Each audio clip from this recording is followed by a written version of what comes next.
Sajjad Haider Yildirim کی افسانہ نگاری اور سودائے سنگین کا تجزیاتی مطالعہ۔ تمہید: سجاد حیدر یلدرم اردو افسانے کی بزم میں ترجمے کے توسط سے داخل ہوئے۔ وہ رومانی میلانات کے معمار اور صاحب طرز انشا پرداز ہیں۔ انہوں نے انگریزی، عربی اور ترکی افسانوں کے تراجم کے ذریعے اردو افسانے کو ایک نئی سمت عطا کی ہے۔ اسی لیے ان کے بارے میں کہا جاتا ہے کہ وہ ہماری زبان میں ایک نئی صنف ادب کے بانی تھے، اور اسی لیے ہماری ادبی تاریخ میں ان کا ایک اہم مقام ہے۔ انہوں نے اردو نثر کو ایک نئے انداز اور لطیف احساس سے روشناس کرایا ہے۔ افسانہ کی یہ نئی راہ بڑی حد تک ذہنی الجھنوں اور پریشانیوں سے مبرّہ دلی جذبات، کیفیات اور احساسات کی ترجمان بنی۔ اس کے لیے انہوں نے جو کردار تخلیق کیے، ان میں عورتوں کے کردار بہت ہی متحرک اور پرکشش ہیں۔ مقصد: یلدرم رومانی رجحان کے علم بردار ہیں۔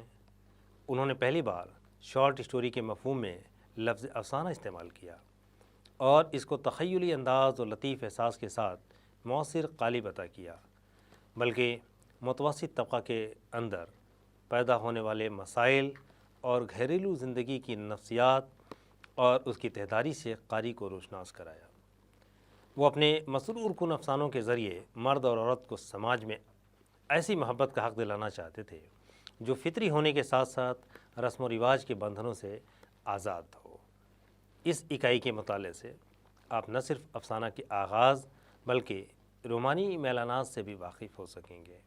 مصنف کا تعارف: سید سجاد حیدر یلدرم 1880 میں کانڈیر ضلع جھانسی میں پیدا ہوئے، جہاں ان کے والد سرکاری ملازم تھے۔ آبائی وطن قصبہ نہٹور ضلع بجنور ہے۔ ان کے بڑے بھائی کا نام سید اعجاز حیدر اور چھوٹے بھائیوں کے نام سید نصیر الدین حیدر اور سید وحید الدین حیدر ہے۔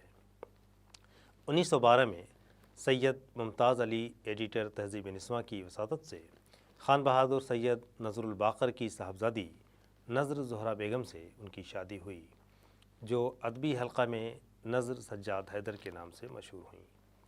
20 جنوری 1929 کو بمقام علی گڑھ ایک بیٹی پیدا ہوئی جس کا نام قرۃالعین حیدر رکھا گیا۔ یہ وہی قرۃالعین حیدر ہیں جو اردو کی اہم ترین ناول نگار و افسانہ نگار کی حیثیت سے کسی تعارف کی محتاج نہیں ہے۔ یلدرم نے 1892 میں محمڈن اینگلو اورینٹل کالج علی گڑھ کی 9ویں جماعت میں داخلہ لیا۔ وہ نومبر 1898 میں اسٹوڈنٹس یونین کے سیکریٹری منتخب ہوئے۔ معارف اکتوبر 1898 کے شمارہ میں ان کا پہلا مضمون ناول نویسی کے عنوان سے شائع ہوا۔ اگلے سال مسئلہ ازدواج پر تعلیم یافتہ مسلمانوں کے خیالات کے عنوان سے دوسرا مضمون لکھا، جو ماہ مئی کے معارف میں چھپا۔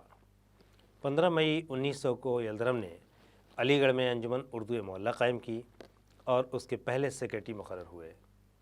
1901 میں MAO کالج علی گڑھ سے امتیاز کے ساتھ BA کیا اور LLB میں داخلہ لیا، مگر وکالت کی ڈگری حاصل کرنے سے قبل 2 مارچ 1902 کو بحیثیت ترجمان برطانوی قونصل خانہ بغداد گئے اور سفر بغداد کے عنوان سے اردو کا پہلا رپورتاژ لکھا۔ دوران طالب علمی نواب اسماعیل خان شیروانی کے لٹریری سیکریٹری تھے۔ سفر بغداد کے بعد مسوری میں امیر یعقوب علی خان کے اسسٹنٹ پولیٹیکل سیکریٹری مقرر ہوئے۔ 1910 میں وہ MAO کالج اولڈ بوائز ایسوسی ایشن کے ممبر منتخب ہوئے۔ 2 مارچ 1921 کو علی گڑھ مسلم یونیورسٹی کے پہلے رجسٹرار ہوئے اور 8 سال کام کرتے رہنے کے بعد 13 جنوری 1929 کو اس عہدے سے سبکدوش ہوئے۔ 11 اپریل 1923 کو لکھنؤ میں رات 2 بجے وفات ہوئی اور ایش باغ قبرستان میں دفن ہوئے۔ ان کا پہلا انشائیہ نما افسانہ مجھے میرے دوستوں سے بچاؤ ماہنامہ معارف اگست 1900 میں شائع ہوا، اور پہلا تبازات افسانہ احمد علی گڑھ منتھلی مئی 1909 میں شائع ہوا۔ افسانوی مجموعہ خالستان 1910 میں منظر عام پر آیا۔ اس میں 3 مضامین: دوست کا خط، اگر میں صحرا نشیں ہوتا، سیل زمانہ، ایک نظم مرزا پویا علی گڑھ کالج میں، اور 9 افسانے شامل تھے۔ ان 9 افسانوں کے نام ہیں: